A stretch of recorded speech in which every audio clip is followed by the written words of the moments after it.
कि हम महिलाओं को दे रहे हैं। मुझे यकीन है कि आप बिल्किस बानो को और ज़किया जाफरी को मेंबर बनाएंगे, मुझे यकीन है। मैं आपसे जानना चाह रहा हूं सर कि ये जो आप बिल ला रहे हैं, आप देश को बांटने का काम कर रहे हैं, जोड़ने का काम नहीं कर रहे हैं। आप दुश्मन हैं मुसलमानों के, उसका सबूत ये बिल है। Thank you sir. माननीय अध्यक्ष जी, मैं वक्फ संशोधन विधेयक 2024 को विरोध करता हूं।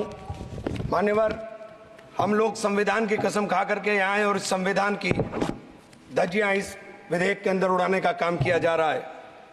आर्टिकल 15 के अंदर धर्म, नस्ल, जाति, लिंग, जन्म स्थान के आधार पर भेदभाव करने को, मान्यवर मैं आपकी हंसी को समझ रहा हूं, लेकिन ये बहुत गंभीर और महत्वपूर्ण विषय है। अभी हमारे माननीय सदस्य कह रहे थे कि मंदिर और मस्जिद के मसलों में फ़र्क नहीं कर पा रहे। मैं बताना चाहता हूं, वक्फ बोर्ड मस्जिदों का प्रबंधन करने का काम करता है और वक्फ बोर्ड के तहत ही मस्जिदें सारी की सारी आती हैं।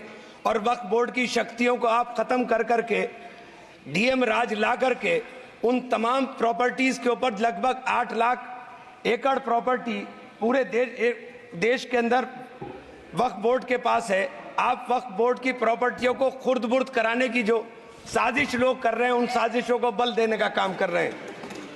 साथ मैं आप माननीय अध्यक्ष जी आपसे कहना चाहता हूं कि आर्टिकल धारा 9 के तहत ये जो CWC संरचना में बदलाव किया गया है, मैं मान्यवर बताना चाहता हूं कि बंदोबस्ती प्रबंधन के अंदर जब दूसरे धर्म का व्यक्ति शामिल नहीं किया जा सकता, तो वक्फ बोर्ड के अंदर ये शर्त क्यों लगाने का काम किया जा रहा है?